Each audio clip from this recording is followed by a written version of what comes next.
अस्सलाम वालेकुम dear students. आज के लेसन में हम कस्टम बैकग्राउंड ऑप्शन ऐड करना सीखेंगे पीएचपी की मदद से।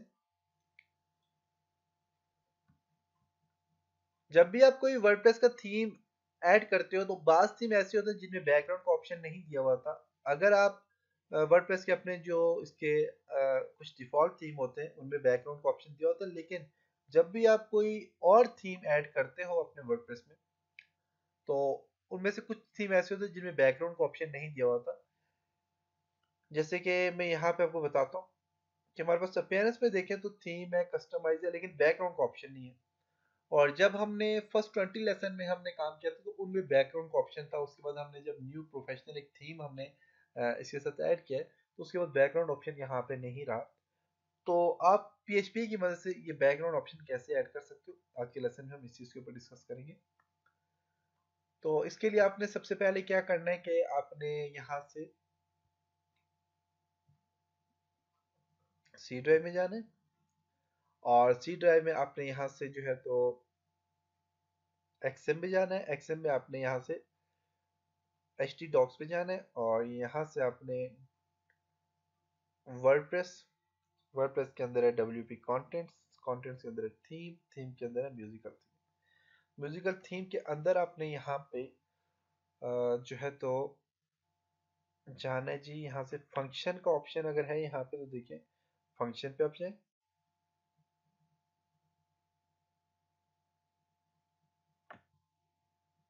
देखते हैं कि फंक्शन है कि नहीं। फीडबैक है, फुटर, हाँ यस फंक्शन। फंक्शन पे आप क्लिक करें और फंक्शन में आप देखें यहाँ पे कि आपके पास जो है तो एरे का ये जो ऑप्शन आता है इसके नीचे दो ब्रेसेस आते हैं, इनके नीचे इफ है और इफ से पहले हमने ये चीज ऐड करनी होती है बैकग्राउंड। तो यहाँ पे देखिए, अगर आप, मैं इसको जूम कर दूं थोड़ा सा,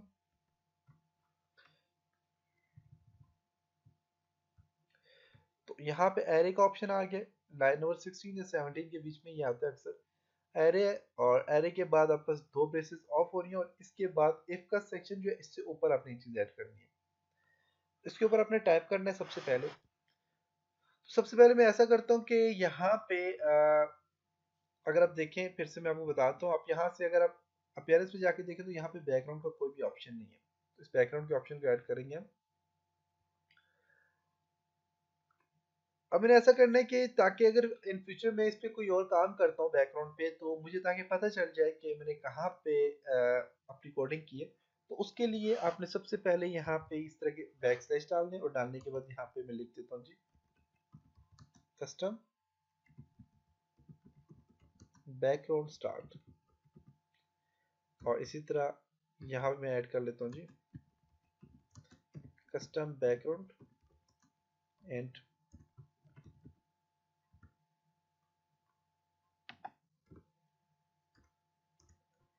स्टार्ट।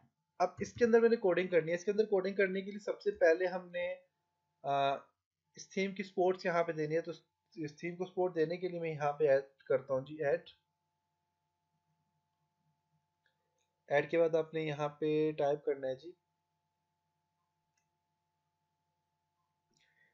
Underscore theme. और यहाँ पे थीम के बाद आप देखिए तो आपका सपोर्ट आ गया, थीम सपोर्ट। थीम सपोर्ट के बाद आपने यहाँ पे पेसेस डालनी है और इसके अंदर टाइप करना है जी डबल कोट डालें, और इसके अंदर आप टाइप करें जी custom background, custom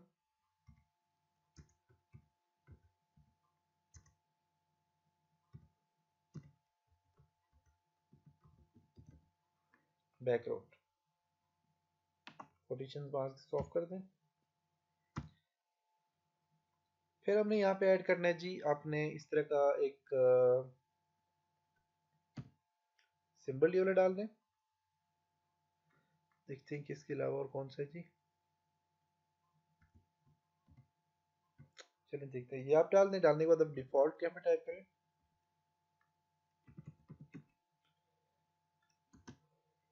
equal to array bracket start कर लें यहाँ पे।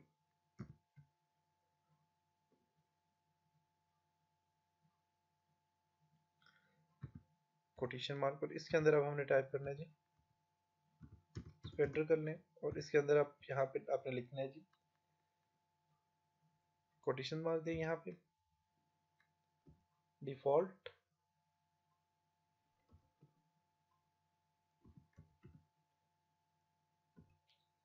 Defaults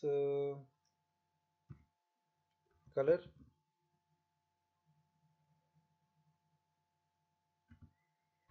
equal to greater than का साइन डालें और इसी तरह डबल कोट्स डाल के कॉमा डाल दें यहाँ पे एंटर।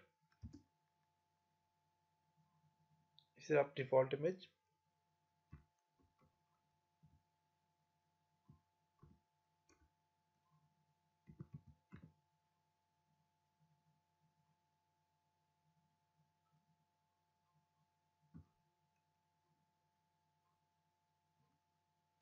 डिफ़ॉल्ट से या फिर डिफ़ॉल्ट है, चलो देख लेते हैं, अगर कोई कोई भी इसमें इशू हुआ तो हम देखेंगे बाद में। इमेज एंड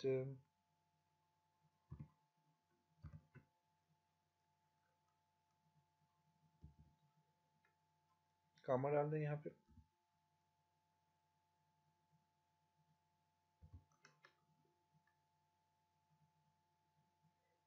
उसके बाद यहाँ पे अपने ऐड करना है जी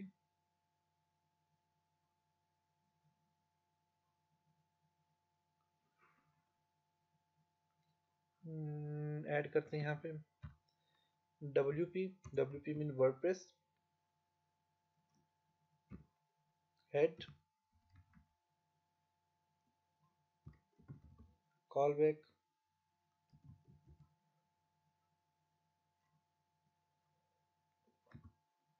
और यहाँ पे इक्वल टू ग्रेटर देन का साइन डाल दें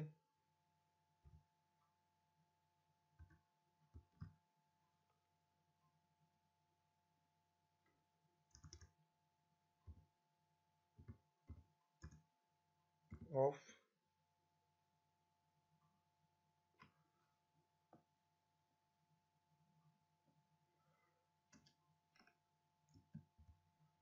एंड यहाँ पे टाइप कर ली कस्टम बैकग्राउंड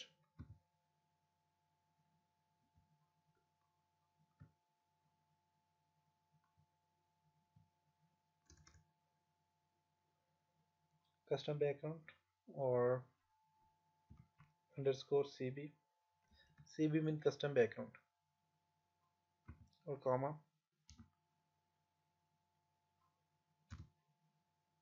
फिर इसके अंदर आपने टाइप करना है जी एडमिन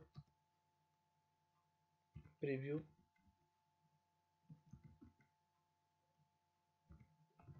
कॉल बैक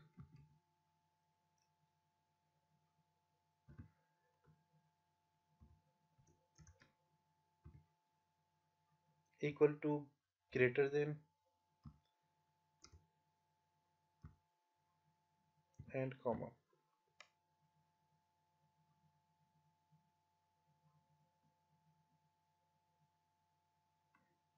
इसके बाद आप यहाँ पे ऐड करना है आपने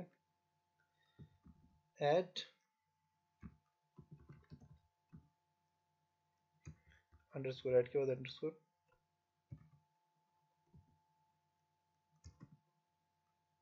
ऐड थीम स्पोर्ट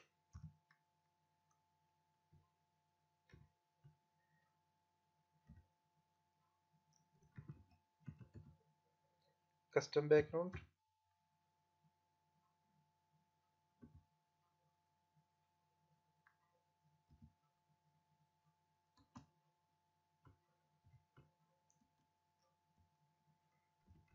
डिफॉल्ट्स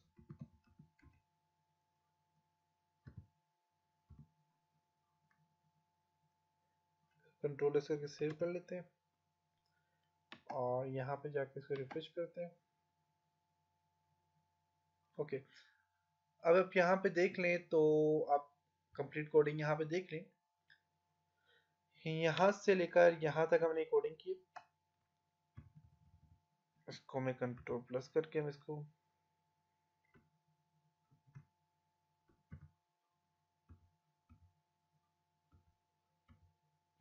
ताकि सही नजर आए। आप देख सकते हैं यहाँ से हमने स्टार्ट की कोडिंग, कस्टम बैकग्राउंड स्टार्ट से लेकर कस्टम बैकग्राउंड एंड तक। ये कोडिंग आप कर लें। तो ये कोडिंग करने के बाद अगर आप यहाँ पे देखें तो आपके पास अपीयरेंस के अंदर बैकग्राउंड का ऑप्शन ऐड हो चुके हैं। क्लिक करेंगे यहाँ पे तो आपके पास यहाँ पे बैकग्राउंड का ऑप्शन ऐड हो चुके हैं। तो आप इसी तरह बैकग्राउंड का ऑप्शन यहाँ पे ऐड कर सकते हैं। तो ये था जी आज का लेसन जिसमें हमने बैकग्राउंड ऑप्शन ऐड किया। इंशाल्लाह नेक्स्ट लेसन में हम बैकग्राउंड कलर और बैकग्राउंड पे देखेंगे कि आप कैसे इस पे चेंजिंग कर सकते हैं। तो इससे पहले भी हम इन चीज़ों पे काम कर चुके हैं। चलिए देख लेंगे कि बैकग्राउंड कलर आप कैसे चेंज कर सकते हैं। तब तक अपना बहुत सारा ख्याल रखिएगा, अपनी दुआओं में याद रखिएगा। खुदा हाफिज़।